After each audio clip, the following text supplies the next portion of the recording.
우리는 그리스도인으로서, 성도로서, 신자로서 반드시 이 성경이라는 것을 우리 손에 놓고 놓아서는 안 됩니다. 그죠? 우리는 어떻게든 이 하나님의 말씀을 읽고 하나님의 말씀을 어떻게든 이해해 보려 노력하고 또 하나님의 말씀을 사모하며 일평생을 살아가는 것이 우리 그리스도인들의 궁극적인 사명이지 않을까, 그런 생각이 듭니다. 그런데 사실 성경을 펼치면 너무 어렵습니다. 저도 예수님을 믿기 전까지는 성경이 대체 무슨 말을 하는지, 이 성경을 우리나라 역사도 아닌데 이걸 왜 보고 있어야 하는지, 이스라엘 역사 과연 나랑 무슨 상관이 있을까, 4,000년 전에 2,000년 전에 있었던 일 과연 내 인생에 어떤 의미가 있을까, 읽으면 읽을수록 미궁에 빠져가는, 그리고 읽으면 읽을수록 눈꺼풀이 내려앉는 그런 우리 현상을 다 한 번쯤은 경험해 봤을 거라고 생각합니다. 그런데요, 이 성경이라는 것이 참 신기합니다. 조금 알고 조금 알고 조금 알다 보면 성경에서 누려지는 그 은혜와 하나님의 그 은혜가 너무나 크게 2배, 3배, 4배, 10배, 100배로 그 은혜가 누려지더라는 사실이에요. 우리가 하나님의 말씀을 사모하고 하나님의 말씀을 알아갈 때, 그리고 그 말씀의 하나의 깨달음 가운데 더 깊어지는 하나님과의 관계가 우리에게 있을 줄 믿습니다. 우리가 오늘 여호수아 말씀을 함께 좀 살펴볼 텐데요, 여호수아 우리 말씀을 이렇게 보면 사실 여호수아라는 인물에 대해서, 그리고 부분의 상황에 대해서 많은 설교와 말씀들을 좀 많이 들었을 겁니다. 그런데 오늘은요, 여호수아 전체를, 좀 길지만 24장까지 있는 이 여호수아 전체를 우리가 좀 짧은 한 30분 정도의 시간 안에 한번 나누어 보았으면 좋겠습니다. 제 능력이 닿는 한 이것을 좀 여러분들과 함께, 우리 성도님들과 함께 이 여호수아 전체의 말씀을 한번 살펴보려고 하는데요, 여호수아의 말씀을, 그래서 오늘 짧은 시간 이렇게 어떻게 우리가 이걸 읽어야 할까라는 제목을 가지고, 주제를 가지고 한번 고민을 해봤습니다. 어떻게 나누어서 보면 오늘 이 짧은 시간 우리가 이걸 한번 다 훑어볼 수 있을까. 그래서 4단계로 한번 구조를 잡아봤어요. 제가 표를 좀 만들어봤는데 잘 안 보일 수 있겠지만 그래도 한번 좀 봤으면 좋겠습니다. 작은 글씨는요, 나중에 이렇게 좀 보시면 될 것 같고요. 보면 입성, 정복, 분배, 그리고 그 미래에 대한 이야기로 이렇게 4개의 틀을 좀 나눠봤어요. 한 장 한 장 다 살펴보면 좋겠지만 또 우리가 그런 시간이 안 되기 때문에 이런 4단락을 가지고 좀 봤으면 좋겠는데요, 이 4단락을 이렇게 살펴보니까 좀 독특한 하나의 구조가 좀 발견되어집니다. 무엇이냐면, 입성과 정복과 분배의 상황은요, 철저히 하나님의 주도권에 의해서 일어나는 상황들입니다. 그러니까 하나님의 전적인 개입이고, 아니 어쩌면 하나님이 전부 다 하신 일이었어요. 그런데 맨 마지막 이 미래에 대한 부분에 가면요, 여기는 하나님의 주도권이 개입하는 모습이 살짝 드러나지 않습니다. 누가 주도권을 가지고 있냐면 여호수아가 주도권을 가지는 모습을 좀 보게 되더라는 거죠. 핵심은 이래요. 핵심은 1에서 3번까지의 이 3개의 단락 가운데 이 모든 주도권이 하나님의 있음. 그런데 네 번째 단락에서는 하나님의 주도권이 없네. 그러나 여호수아를 통하여 또한 숨겨져 있는 하나님의 놀라운 다스림의 역사가 이 안에 숨겨져 있더라는 것이죠.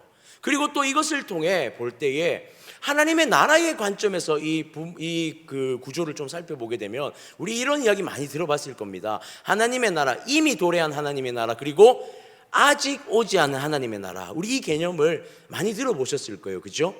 자, 우리가 여기서 잘 보게 되면 1번에서 3번 단락은요, 이미 도래한 하나님의 나라에 대한 성취의 부분을 좀 발견할 수 있는 것 같아요.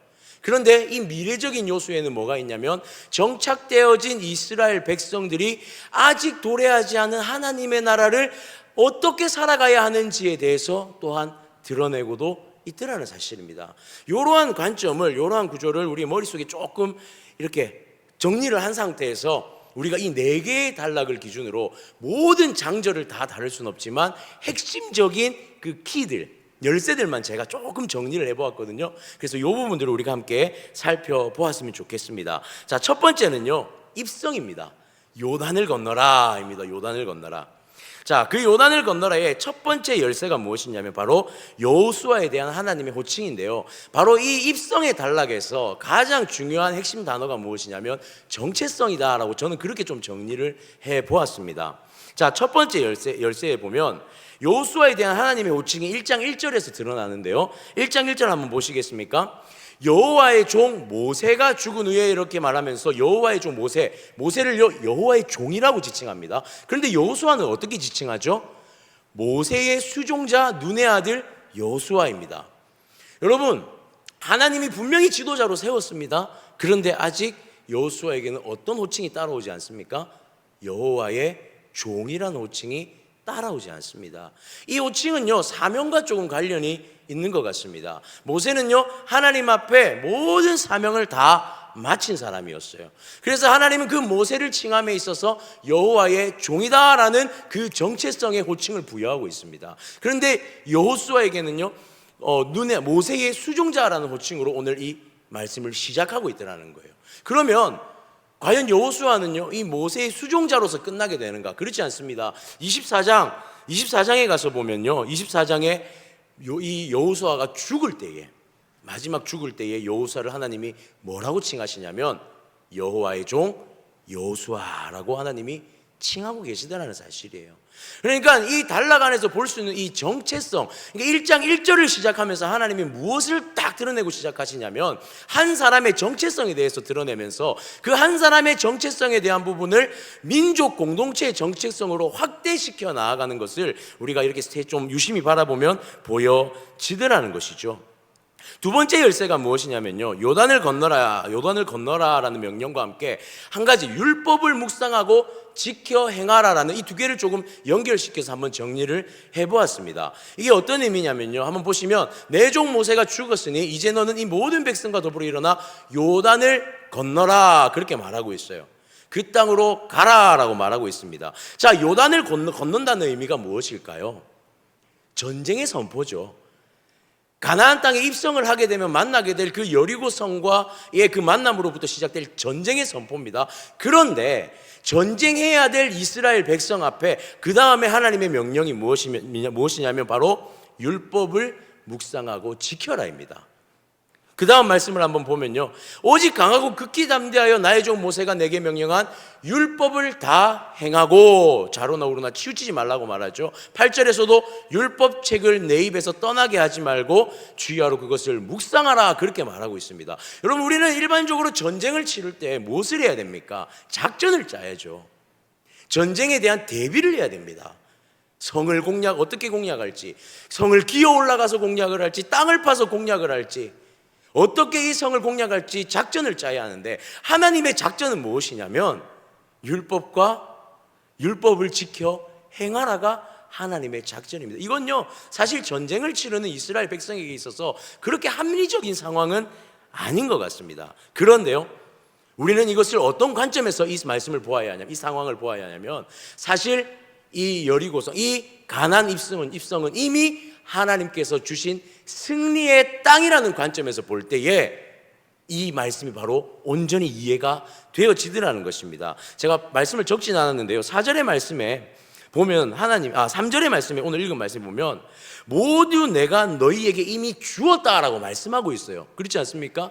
하나님이요, 여리고가 있는 그 입구에 가나안으로 들어가는 그들의 발걸음 가운데, 자, 지금부터 하나하나 내가 너희에게 정복해 줄 거야 라고 말씀하지 않고요, 뭐라고 말씀하시냐면 이미 주었다라고 말씀하고 계세요. 그러니까 너희가 이미 준 이 땅을 들어갈 때 너희가 온전히 확고하게 지켜야 할 것은 바로 너희의 정체성이다라는 거예요.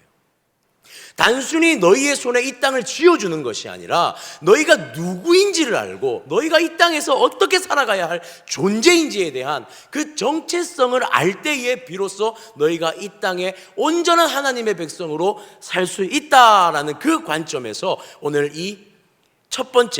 바로 이 첫 번째 입성의 부분을, 우리가 입성의 주제를 파악하고 살펴볼 수가 있다라는 사실입니다. 그리고 또 한 가지 상황을 우리가 이렇게 보게 되면요, 우리가 이 정체성에 대한 부분, 이것은요 그냥 단순히 하나님 앞에 내가 하나님의 아들입니다, 내가 하나님의 자녀입니다로 확립되는 것이 아니라 이것을 더욱더 확고하게 보여주는 대목이 무엇이냐면 바로 라합의 이야기입니다. 라합의 이야기. 이 정탐꾼 2명을 보냅니다. 정탐꾼 2명을 여리고성으로 보내게 되는데요, 이 상황을 어떻게 여리고의 왕이 알게 되어지죠. 그리고 병사들을 보내어 이 병사들과 함께 이 정탐꾼을 찾으러 옵니다. 그때 두 사람이 숨어들었던 곳이 어디죠? 라합의 집이었죠. 라합은 이 두 사람을 숨겨줍니다. 그리고 이 두 정탐꾼과의 대화에서 오늘 이 라합의 고백을 발견할 수 있는데요. 첫 번째가 무엇이냐면 땅을 주시는 여호와입니다. 하나님은, 내가 들은 하나님은 이 가나안 땅을 주신 하나님이었다라는 거예요. 두 번째 고백은요, 가나안 사람들은 이스라엘 백성들의 이 광야에서의 소식을 이미 듣고 두려워 떨고 있다라는 것입니다. 이것이 두 번째 고백이고요. 그리고 이 모든 일을 바로 하나님께서 친히 행하신 일이라는 사실을 라합이 고백하고 있어요. 이게 무슨 의미냐면요, 라합은요, 자신이 지금 어디에 서야 할지에 대하여서, 자신이 어느 위치에 서야 될지에 대해서 분명하게 선택하고 정리하고 있더라는 사실입니다. 여러분, 정체성이라는 것은요, 그리스도인의 정체성이라는 것은 그냥 단순히 하나님 내가 자녀입니다라고 말하는 것으로 나타나는 것이 아닙니다. 무엇이냐면요, 하나님의 백성, 하나님의 편, 하나님의 영역에 내가 영원히 그곳에 서겠습니다라는 그 선포가 하나님의 자녀의 정체성의 선포다라는 사실이에요. 오늘 라합의 이것은요, 이 입성의 과정에 보여지는 하나님의 백성의 정체성을 더욱더 확고하게 해주고 있더라는 사실입니다. 사랑하는 성도님들, 우리가 믿음의 생활을 해나가고 하나님의 자녀로 살아갈 때에 우리에게 있어서 하나님의 정체성을 온전히 세워가는 것은 너무나 중요한 것 같습니다. 내가 누구인지를 알아야 하나님이 주신 은혜를 누림에 있어서 이것이 누구로부터 온 은혜인지, 누구로부터 비롯된 은혜인지, 또 내가 무엇을 행하며 살아가야 할지가 모든 것이 결정되어지지 않겠습니까? 그렇기에 하나님은 오늘 이스라엘 백성의 첫 움직임에 무엇을 확립하고자 하시냐면 바로 정체성을 온전히 세우고자 하시더라는 사실입니다. 그리고 이 입성의 세 번째 키포인트가 하나 있습니다. 그것이 무엇이냐면 바로 요단 도강의 과정과 그 다음에 그 할례와 유월절에 대한 부분입니다. 이 부분은요, 조금 짚고 넘어가야 될 부분이라서요, 이렇게 좀 살펴보기를 원하는데요. 우리 요단 도강의 과정을 보면요, 홍해가 갈라질 때의 과정을 우리 많이 오버랩시키고 연상시키잖아요. 그런데 좀 다른 부분이 있다는 사실을 알고 계십니까? 요단강이 이렇게 갈라지는데요, 요단강이 이렇게 갈라지는 데 있어서 무엇이 있냐면요, 제일 앞에 법궤가 출발합니다. 약 1.6에서 2km 정도의 거리를 두고 출발을 하는데 제일 마지막에 요단강을 건너 올라간다는 사실이 오늘 성경에 기록되어 있습니다. 그러니까 이 요단강이 갈라진 그 물길 중간에 법궤가 멈춰섭니다. 그리고요, 모든 이스라엘 백성이 다 그 길을 올라가고 난 다음에 마지막에 법궤가 이동하여 올라가는 것을 보게 되더라는 것이죠. 이것이 무엇을 의미하냐면요, 여러분, 홍해에서의 그 갈라짐은 하나님의 출애굽의, 하나님의 자유의 선언의 시작이었다면요, 이 요단강을 건너 올라가는 이 장면은 하나님의 약속의 성취에 어쩌면 그 완성을 보여주는 장면, 마지막까지 하나님께서 그 법궤의 마지막의 걸음을 통해 끝까지 하나님께서 그것을 인도하시고 성취하시는 모습을 그 장면을 통해서 보여주고 계시더라는 사실입니다. 그리고 또 한 가지의 사건은 바로 할례의 사건입니다. 여러분, 이것도 굉장히 독특한 상황이에요. 자, 여리고성에서 많은 사람들이 이 상황을 보고 있었을 것입니다. 생각해 보십시오. 요단강이 갈라졌습니다. 그리고 그곳을 지나서 올라갑니다. 그러면 얼마나 그 간담이 서늘하겠습니까? 정상적인 루트를 통해서 오는 것도 아니고 눈앞에 물이 갈라지고 그것을 건너서 오는 이스라엘 백성들, 사기가 얼마나 올라 있겠습니까? 하나님은요, 전쟁을 선포하지 않으십니다. 그곳에서 할례를 행하십니다. 이것은 굉장히 비합리적인 행동이죠. 그러나 하나님이 이 할례를 행하시는 데는 분명한 이유가 있더라는 사실이에요. 무엇이냐면요, 바로 이 할례를 행하는 5장의 장면에 보면, 5장에 보면 이들은요, 광야에서 2세대가 할례를 받지 않았다는 거예요. 그러니까 하나님의 자녀로서, 하나님의 백성으로서의 정체성의 그 행위가 시행되지 않았다는 것입니다. 하나님은요, 정복하는 것에 중점을 두고 있지 않으십니다. 하나님은 하나님의 백성이 어떤 백성이냐가 더 중요하다는 것이죠. 그 정복은 이미 하나님이 주셨다는 거예요. 그 주신 것보다 더 중요한 것은 이스라엘 백성의 정체성, 이스라엘 백성이 할례를 통하여서 하나님의 백성으로 그 정체성을 온전히 확립하는 데 집중하고 계시더라는 사실이에요. 그리고 더 하나님 이것을 확실하게 보여주는 대목이 무엇이냐면 바로 5장 8절에 나오는 낳는다라는 단어에서부터 볼 수가 있습니다. 5장 8절에 보면요, 이 할례를 받은 사람들이요 모든 백성에게 할례를 행했는데요, 백성이 진중 각처에서 머물며 낳고 있는 것을 보게 되죠. 시간이 낳는 시간을 기다리고 있다라고 말하고 있습니다. 여러분, 이것은요 단순히 생식기의 표피를 잘라낸 것이 낳기를 기다리는 것이 아닙니다. 그 낳기를 기다리는 시간 동안, 광야의 40년 동안에 하나님 앞에서 온전치 못했던 그들의 심령이 하나님 앞에 회복되는 시간이 필요한 거예요. 정체성이라는 것은요 한순간에 뒤바뀌는 것이 아닙니다. 하나님 앞에서 말씀의 치유가 있어야 되고요, 정체성이 한 번도 하나님 앞에 회복되기 위해서는 기다림의 시간, 기도의 시간, 그 시간이 필요하다라는 거예요.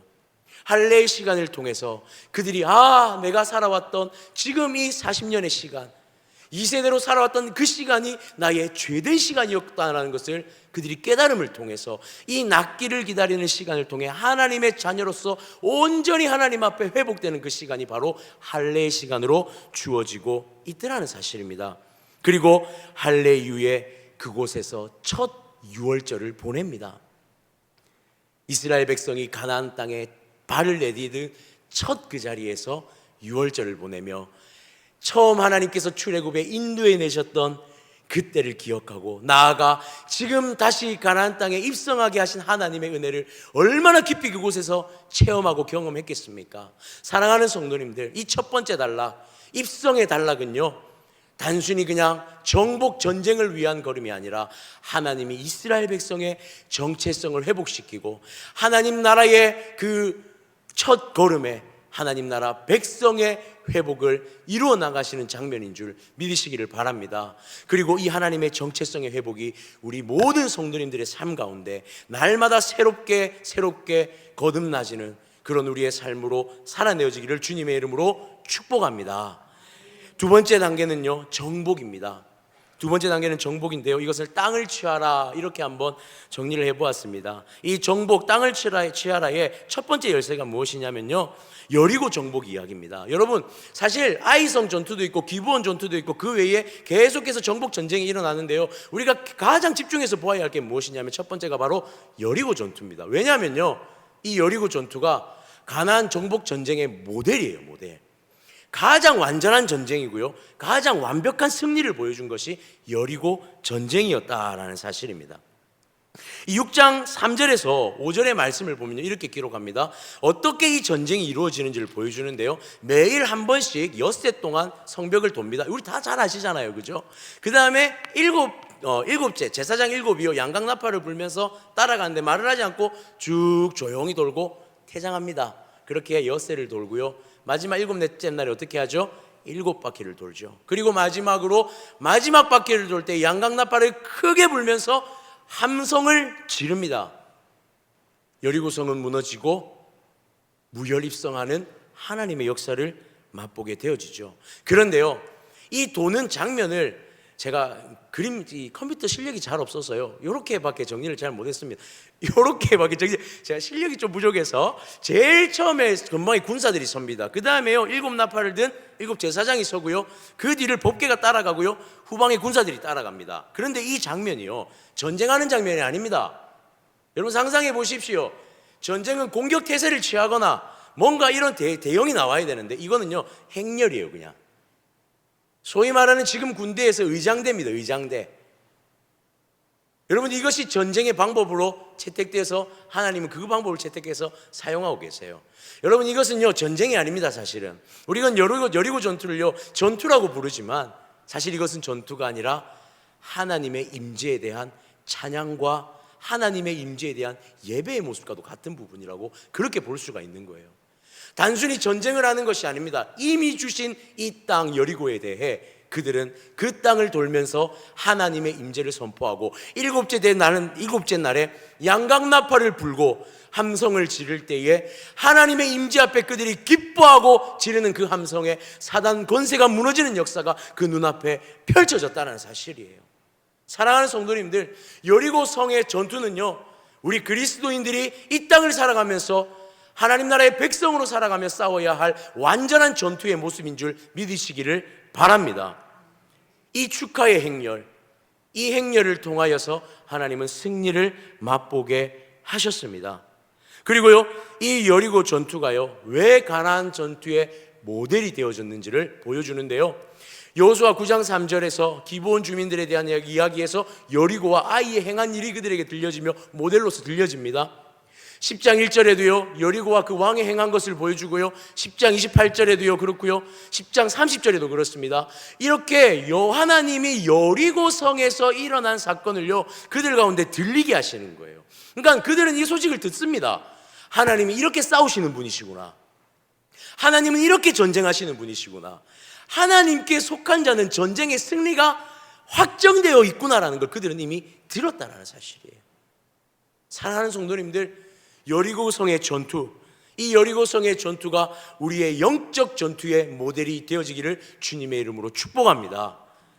또한 우리가 한 가지를 더 볼 것은 두 번째 열쇠인데요, 에발산에서의 언약의 갱신이 일어나는 것을 보게 됩니다. 이것은요 아이성 전투 다음에 일어나는 일입니다. 아이성 전투에서는요 이런 상황이 좀 벌어졌어요. 아간의 죄 때문에 전투에 패배하는 상황이 벌어졌죠. 그러니까 여리고의 완전한 승리의 모습이 아닌 인간의 죄된 모습을 통해 무너진 이스라엘 백성을 또 보고, 그러나 회복시켜 다시 승리한 그 이후에 그들은 그 파죽지세로 밀고 나가 전투에 임하는 것이 아니라 또다시 멈춥니다. 여러분, 이 여호수아에서 보면요 이 전투가요 전혀 일반적이지 않습니다. 계속 볼 때마다 의문이 남아요. 왜 이렇게 전투를 할까? 이것은 있을 수 없는 일이거든요. 승리를 만끽했을 때 파죽지세로 밀고 나가 모든 것을 점령해야 되는데 그들은 또 에발산에 멈춰섰습니다. 그들은 과연 그곳에서 무엇을 했을까요? 8장 32절에 보니까요, 8장 30절에서 이렇게 보니까 이렇습니다. 한 제단을 쌓았습니다. 그곳에서 번제물과 화목제물 드리는 제사 예배를 드립니다. 이것은 무엇입니까? 전쟁의 성공 뒤에 하나님이 하셨습니다라는 하나님께 복종하는 번제를 드리고 우리가 하나님과 화목하는 화목제를 드리는 거예요. 그것을 통해서 하나님과의 관계를 다시 한 번 더 정립하고 있는 것을 보여줍니다. 그 다음에 한 가지 행동을 더 하는데 32절에 보니 그 돌에 율법을 기록하고 있는 것을 보게 되어집니다. 이것은요 메소포타미아 문명의 그 어떤 자료들을 좀 보면 이렇게 나오는 부분인데요, 여기서 보니까 이런 것이 있습니다. 이 쿠트르 풍습이라고 해서 왕이요 백성에게 땅을 하사하면 그 땅을 그냥 받는 게 아니라 나름의 계약서 같은 걸 씁니다. 그 계약서가 뭐냐면 이렇게 돌판에 새기는 거예요. 그런데 이것을 새기면 누군가가 파괴할 수 있지 않습니까? 그래서 이걸 파괴하지 못하도록 그 돌판을 새길 때 저주를 붓는다고 합니다. 이것을 훼손하거나 파괴하는 자에게는 신의 저주가 있을 거다라고 파괴하지 못하도록 그 약속이 지속될 수 있도록 그런 과정을 거친다고 해요. 지금 이 장면이 비슷한 장면인 거예요.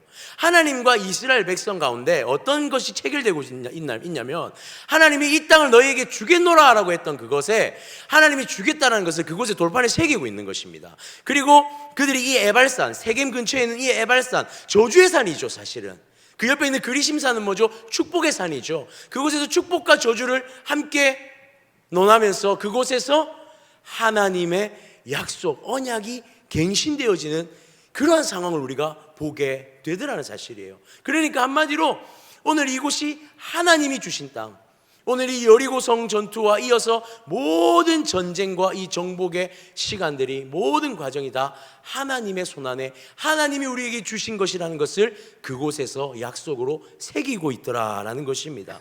사랑하는 성도님들, 그 이후에요 기브온 거민과의 전투가 진행되어집니다. 남방의 전투가 진행되어지면서요 파죽지세로 그 다음부터는 정말 밀고 나가기 시작합니다. 그렇게 많은 땅들을, 그 가나안 땅의 대부분을 정복해 나가는 모습, 정말 승전보를 계속 올리면서 정복해 나가는 모습을 보게 되어지더라는 거죠. 여러분, 이 승리는 누구로부터 비롯된 승리입니까? 여러분, 우리가 살아가는 인생의 승리는 누구로부터 비롯된 승리입니까? 우리의 하나님 여호와로부터, 그분의 주도권 아래에서, 그분의 주권 아래에서 누려지는 승리인 줄 믿으시기를 바랍니다. 또한 우리가 매일 승리를 혹시나 경험하고 있다 할지라도 그곳에서 경각심을 가져야 할 것, 매일 하나님과의 그 언약의 갱신의 시간을 통하여, 하나님과의 기도의 시간과 하나님과의 만남을 통하여 하나님 앞에 넘어지지 않도록, 우리가 그렇게 특별 새벽 기도를 하고 있지 않습니까? 하나님 앞에 넘어지지 않는, 끝까지 하나님의 승리가 하나님의 승리임을 고백할 수 있는 우리의 삶이 되어지기를 또한 주님의 이름으로 축복합니다. 세 번째는요, 분배입니다. 이제 다 정복되어진 이후에 이 땅을 분배하기 시작하는데요, 이 분배의 과정을 하나하나 다 설명하려면 시간이 좀 길 것 같아서요, 이렇게 한번 정리를 해봤는데요. 자, 어떻게 정리를 했냐면요, 분배의 시작과 끝부분을요 이렇게 하나씩 묶어봤어요. 굉장히 큰 공통점들이 이렇게 있더라고요. 그래서 지금 보니까 가나안 땅을 나누라라는 명령이 1절에서 7절부터 7절까지 13장 1절에서 7절까지 명령이 진행되어지고요, 그 다음에 요단 동쪽 지파에 대한 스토리가 13장 8절에서 이렇게 33절까지 등장을 하고요, 제일 마지막 분배의 가장 마지막이 21장에서 레위 지파의 그 도피성, 레위성에 대한 이야기가 나옵니다. 그런데요, 이것에 공통점이 하나 있어요. 무엇이냐면요, 이 요단 동편의 지파도요 가나안 땅에 머물지 않습니다. 레위 지파도 어디에 머물죠? 레위 지파도 분배된 땅 자체가 없습니다. 이런 공통점이 있더라고요. 그들에게는 특별한 그러한 가나안 땅에 자신들의 땅이 분배되어 있지 않은 모습입니다. 그런데요, 그럼에도 불구하고 이 분배가요 굉장히 공정한 분배라는 거예요. 이 분배 가운데에서도 하나님의 다스림이 분명히 있는 분배가 진행되어지고 있더라는 것이죠. 그래서 그 다음 B 부분에 보면요, 분배의 원리와 도피성의 운영, 그러니까 요단 동편 지파 그 다음 장에 14장에서 나오는 것이 분배의 원리를 보여주고요, 그 다음에 도피성에 대한 것을 제일 마지막 바로 앞에 보여주는데, 이것을 같이 묶어서 보니까 이런 느낌, 이런 뉘앙스가 좀 나타나는 것 같습니다. 어떤 것이냐면요, 하나님이요 굉장히 공의와 정의로 다스리시는 그 하나님의 나라의 모습을 발견하게 되더라는 거예요. 그러니까 원리인 거예요. 하나님 나라의 땅의 분배의 원리를 보여주고요, 도피성의 원리를 통해서 하나님 나라 백성들이 살아가는 원리를 하나님이 보여주시는 거죠. 그래서 이런 것들을 통해서 하나님의 공의와 정의가 실현되고 있는 하나님의 땅이 지금 이 자리에서 분배되어지고 있는 것이 또한 그 장면에 보여지고 있다는 사실입니다. 도피성이 무엇인지 우리 다 잘 알지 않습니까? 부지 중에 살인을 저지른 자가 도망하여서 그곳에서 숨을 수 있는, 생명을 부지할 수 있는 그 도피성의 마련, 하나님의 공의와 정의의 실현의 장소이죠. 그것이 지금 이 분배 가운데 이루어지고 있다는 것입니다. 또한 그 다음 안으로 한 단계를 딱 들어오면요, 갈렙과 여호수아의 땅 분배가 이렇게 대치되어져서 딱 보여집니다. 무엇을 의미하냐면요, 갈렙의 땅 분배, 이 유다의 땅 분배가 제일 먼저 주어집니다. 제일 마지막은요 여호수아의 땅 분배가 주어지고요, 그 사이에 모든 지파의 땅 분배가 시작되는데요, 우리 12정탐꾼 그 사건의 이후에 유일하게 살아남은 1세대가 누굽니까? 갈렙과 여호수아입니다.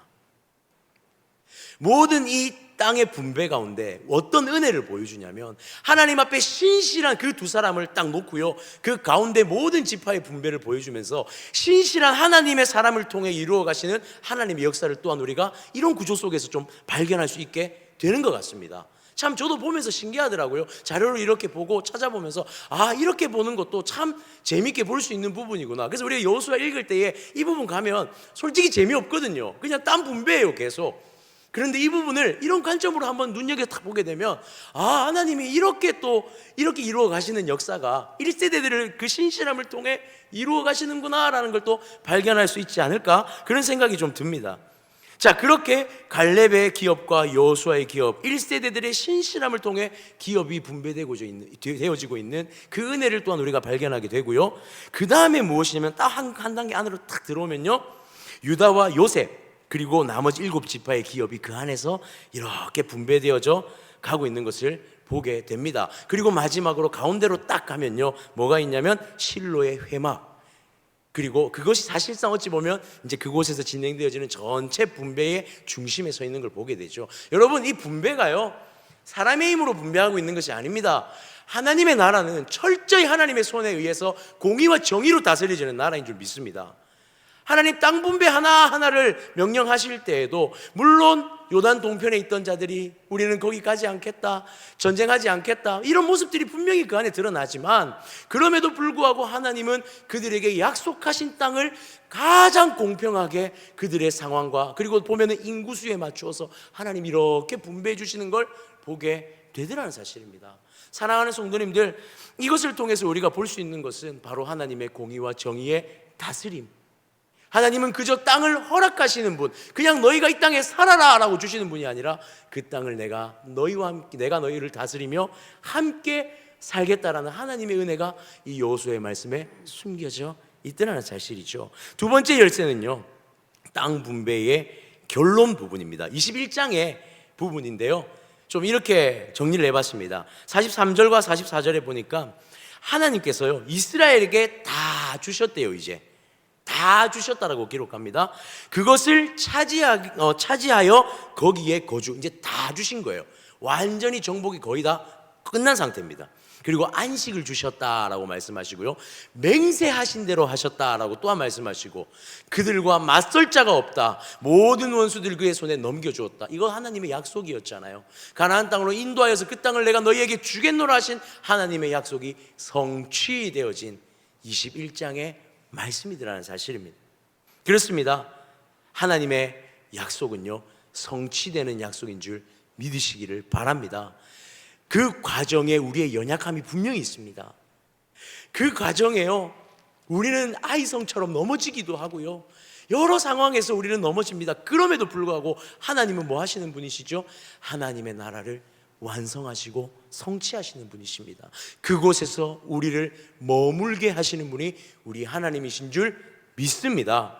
그리고 마지막 미래에 대한 부분을 마지막으로 좀 살펴볼 텐데요, 미래 하나님을 섬겨라입니다. 하나님을 섬겨라. 자, 요단 동쪽 지파들에 대해서, 자, 우리 첫 번째 열쇠가 뭐냐면 바로 고별 설교입니다. 23장의 내용인데요, 그것이 어떻게 이렇게 고별 설교가 좀 진행되어지냐면요, 자, 처음에는요, 요단 동쪽 지파들을 향해서 먼저 그 권면이 이어집니다. 22장 4절에서 5절인데요, 이제는 너희의 하나님 여호와께서 이미 말씀하신 대로 너희 형제에게 안식을 주셨으니 그런즉 이제 너희는 여호와의 종 모세가 요단 저쪽에서 너희에게 준 소유지로 가서 너희의 장막으로 돌아가라. 이게 첫 번째 권면이에요. 돌아가랍니다. 두 번째는 무엇이냐면요, 그곳에서 명령과 율법을 행하여 너희 하나님 여호와를 사랑해라입니다. 너희의 마음을 다하여 성품을 다하여 그를 섬기라 말합니다. 여러분, 이것은요, 여호수아의 명령이죠. 사실 표면적으로 보여지기에. 그래서 제가 처음에 이 구조를 잡을 때 그렇게 말씀드렸어요. 바로 이 전 단계까지, 3단계까지는요 임의의 단계로 볼 수 있다는 거예요. 하나님께서 허락하신 단계예요. 그런데 우리에겐 여전히 뭐가 남아있죠? 하나님의 백성으로서 아직의 단계가 남아있다는 것입니다. 주님 오시는 날까지 우리가 어떻게 살아야 됩니까?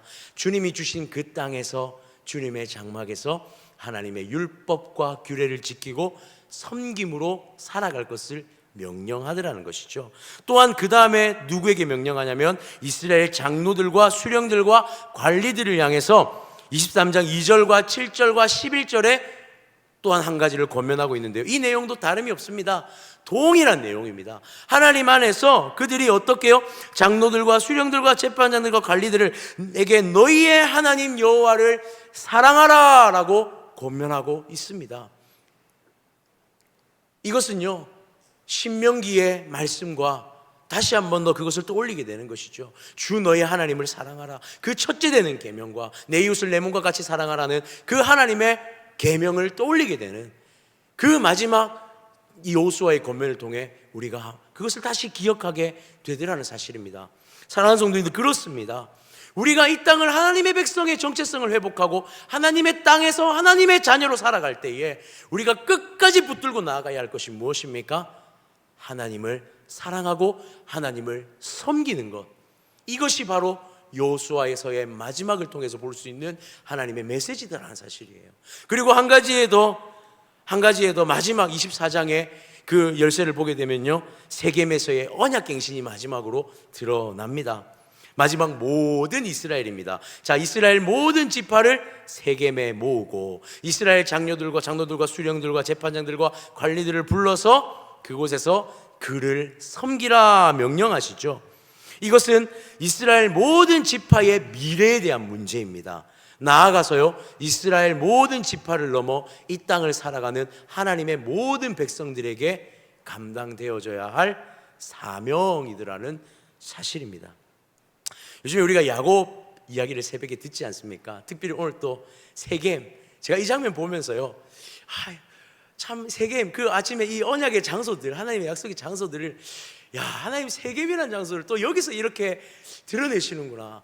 아, 이 지명들이, 이 땅들이 절대 그냥 땅이 아니라 계속 하나님 그 땅들을 우리에게 보여주시면서, 아, 하나님 신실하신 하나님, 끊임없이 하나님의 약속을 이행하시고 우리 가운데 펼쳐내시고 하나님의 나라를 살아가는 우리의 백성들에게 하나님의 그 놀라우신 은혜의 감격을 누리게 하시는, 그것을 오늘 이 말씀 속에서도 이 지명 하나에서 또 누리게 되더라고요. 그런 것 같습니다. 하나님의 말씀 안에서 이렇게 발견되어지는 하나의 모습 요소들을 통해서 우리가 그것을 지식을 알게 될 때에 또 그 안에서 하나님의 은혜를 누리게 되는 것 아닐까요? 사랑하는 성도님들, 사실 여호수아의 말씀의 핵심은 단순합니다. 정체성을 회복한 하나님의 백성들이 하나님의 땅을 살아갈 때에 하나님을 섬기고 살아가며 살아가는 것. 그런데 그것이 이루어지지 않은 게 바로 다음에 사사기에서 나오잖아요. 자신의 소견대로 옳은 대로 행하더라. 얼마나 안타까운 현실입니까? 우리는 오늘 여호수아의 말씀을 이렇게 짧게 정리를 해보았습니다. 짧았죠? 네, 짧게 정리를 한번 해보았습니다. 우리에게 어떤 부분에서 어떤 감동이 있는지 제가 다 알지는 못하지만 한 가지 기대가 있습니다. 적어도 여호수아의 말씀을 100일 성경 읽기를 안 하시더라도요, 오늘 들었으니까 여호수아 한 번은 좀 읽어봤으면 좋겠어요. 한번 이렇게 넘어가 보면서 제가 잘 정리한지는 모르겠지만 그래도 그 안에서 아, 이게 이런 부분이었구나 라고 조금 이해하면서 넘어간다면 이 여호수아를 조금 더 재미있게, 그리고 나에게 하나님의 말씀의 메시지로 온전히 받으며 읽어낼 수 있지 않을까, 그런 생각을 하게 되어집니다. 사랑하는 성도님들, 오늘도 주님의 이름으로 권면하고 축복합니다. 하나님 나라의 백성의 정체성, 하나님 나라의 백성의 온전한 정체성을 회복할 때에 하나님 우리에게 이미 그 나라를 허락하신 줄 믿습니다.